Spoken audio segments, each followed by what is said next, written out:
Hello and welcome back to Project Forge UK. I'm Danny and it's a frosty Sunday morning. I thought there'd be no better time to put some shorts on, pull the Evo out and take you fully around the car again and tell you what my plans are for this car.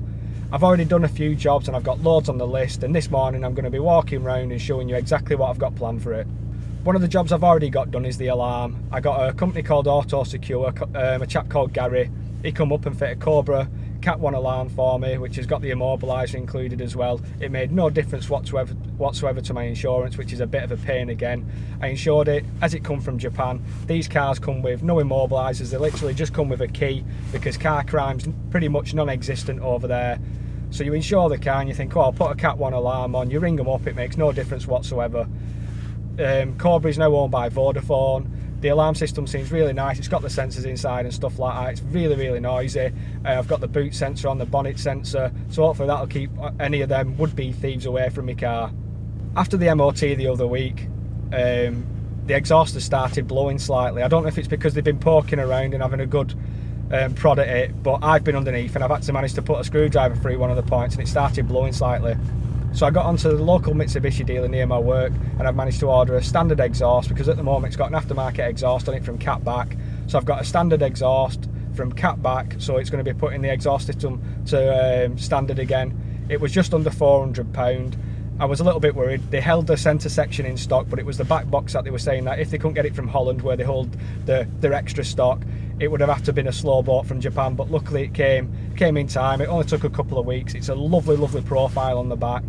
You don't see many now with the original exhaust on, and I can't wait to get this one put on. When I bought the car from auction, there was a dent in the roof, and when it first came, if I'm being honest, I didn't notice it. I'd cleaned the car, everyone had been round it with me, and they hadn't noticed it either. It was only the second time that I noticed it. I could see this dent, and it was horrendous if I'm being honest. It was quite big.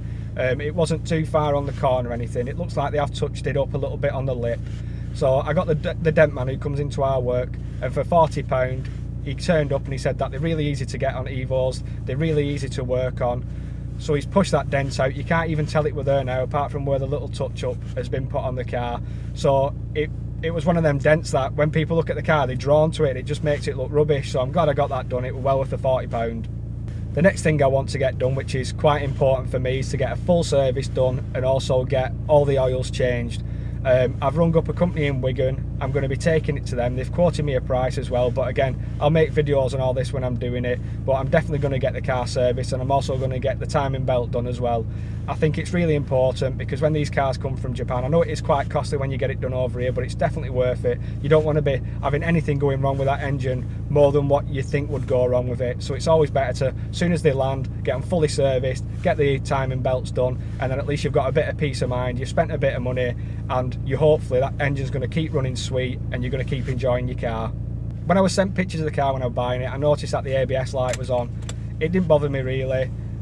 When the car got over here, it was on. It's as soon as you put the ignition on. I've had the codes read and it's saying wheel speed sensor open or broken circuit. I can't remember the exact fault code, but I'm going to have to get that checked out. It might be a broken wire, it could be a dodgy sensor, but until I get one of the wheels off and read the code again properly and find out which side it were, I think it said right rear, that's another thing that I need to get fixed. The other thing that's killing me is the AYC lights on. It's not on when you turn the ignition on, and it only comes on when you start driving a bit. If you just drive or crawl slowly, there's no noise, but it's as if I can hear the pump whining. I'll put a clip up in a minute of the fault actually happening. So you start the car up, no AYC light on, you start driving a little bit, it sounds like the pump starts having a bit of a paddy, whining, then the light comes on and it goes. The car drives fine, it still drives the same, it's just that AYC light's on. So I hope it's not going to be anything too expensive and it's an easy fix. The garage that read the code said sometimes the ABS light can cause the AYC light to come on, but like I say, I don't know too much about these cars, so I'll only find out when I either get it booked in or I manage to fix it myself.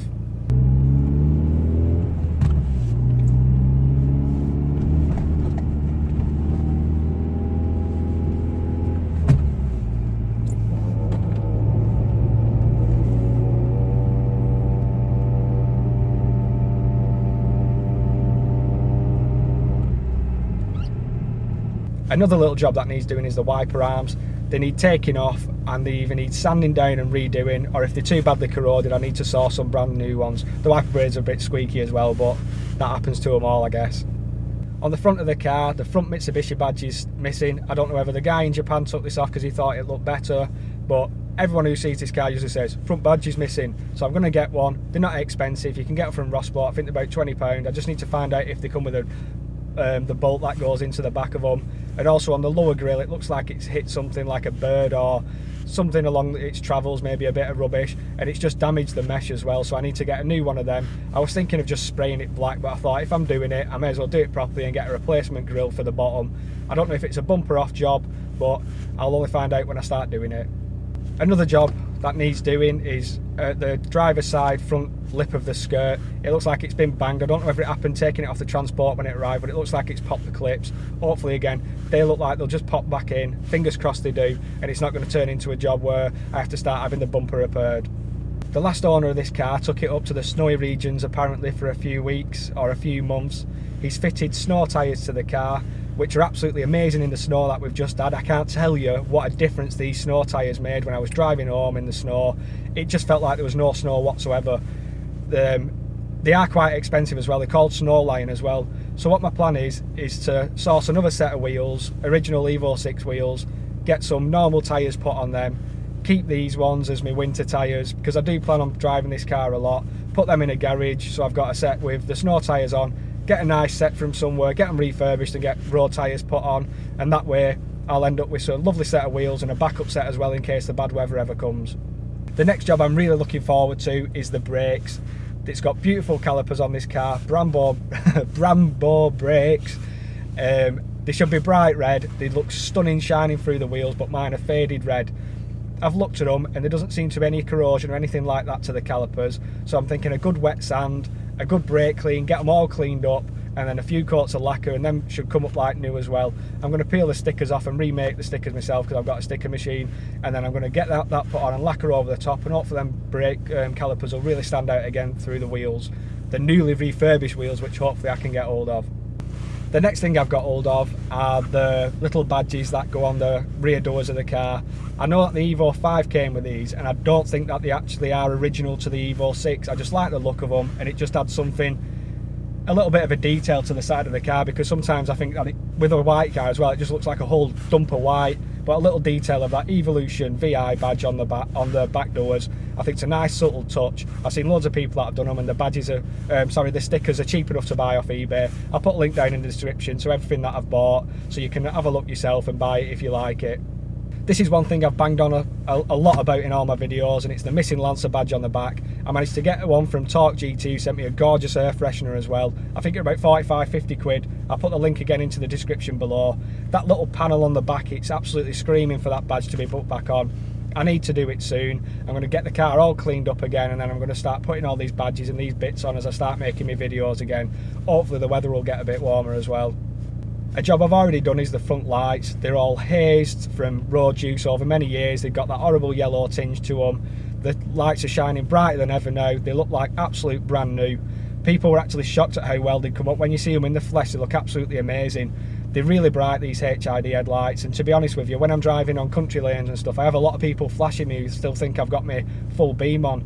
It's not like I've got my fog lights on or anything like that. I don't even think they're an overpowering light. I've been in front of this car when they've been on, and they don't seem to be anything else. I think just because of the colour of them, people think, oh, he's got his full beam on, and flash you when they've coming over with the fog lights on. So it's like, I just think people are a bit confused by them, but on them country lanes and them low lit roads and stuff, they're absolutely amazing. They light the world up, so I'm going to keep them on. I absolutely love them, and I love the colour of them as well. I need to either find an original stereo for this car or get a 2-DIN stereo to go in the slot. I don't like what's in it now. It looks messy and horrible. I've seen these Android ones you can get off eBay for about £100. I'm an Android user, and hopefully you can stream and mirror your phone to it. So if I can't get the original one, I'm definitely going to go with one of these Android 2-DIN stereos and see how I get on with it. I'll do a video on it as usual, because I do a video on bloody everything, and then we can see how we get on with it, and I can see whether they're worth the £100 or not, because they are far more expensive when you go to places like Whole Foods and stuff like that. The next thing I swapped out was the gear knob. It had a really heavy metal one on that never seemed to warm up. It was freezing in my hand. I didn't like driving with it. I don't like keeping my hand on the gear knob while I'm driving either to warm it up. So I managed to get a RalliArt one off eBay. It came in a lovely box. This is a carbon one, carbon fibre effect one. I don't know whether it's a true one or a fake one, I'm not sure, but to be honest with you, it feels very light and it feels quite cheap in your hand. It don't feel too nice, but it does look a lot better than that metal one looked. Another common problem with the Evolution 6 was the door cards. The trim around where the door handle is and the electric window button, it's like a black felt material, and it does pop out and come out around the edges.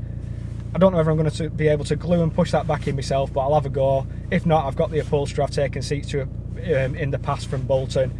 He does a really good job and he's not overly expensive, so I can get these door cards off. I'll take them to him, he can repair them and I'll bring them back. But it's just another little touch that annoys me in the car, because people get in, they shut the door, and like I can see them noticing these little things, and they're so easy to fix, and you just need to get them done. This is the last thing that I need to get done now, and it's an absolute heartbreak, and I think this is going to be the next job over, the service and the timing belt. I don't know how much it's going to cost, but I noticed after a few days of driving the car in fifth, when you applied the power quite aggressively and let the turbo start to kick in, I noticed the rev shoot up, which instantly says to me the clutch is slipping. Now I don't know whether this is because if I'm a rubbish driver or I'm not driving the car right, but I've noticed now it started working its way down the gears, where even in third now, I'll give it a little bit, let it build, and then as soon as I floor it, it's just the revs going up, and then you can see the revs drop back down as the clutch grips, and then it kicks back in and you can go.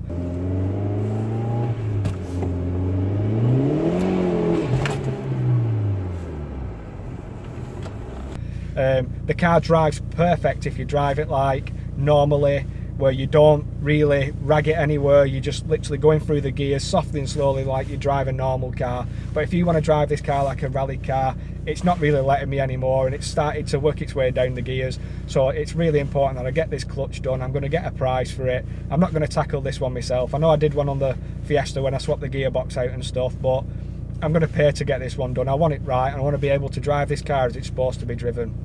Well, there you go. That's my whole plan of attack with this Evolution 6. There's no doubt there's going to be some tears, a whole load of money spent, and I'm going to try and save as much as I can as well. I'm going to be making videos on everything that I'm going to be doing. The day should start coming a bit lighter now, where we haven't got a window of 2 hours where I can actually make a video. The floor won't be as cold when I'm crawling around on it. But I hope you're still enjoying them. I hope you enjoyed the series I did on importing this car. Please keep coming back. Make sure you hit that subscribe button, hit the like button. Any comments on this video, what you think else I should do to it, put them in the comment section below. Thanks for watching, and I'll see you next time.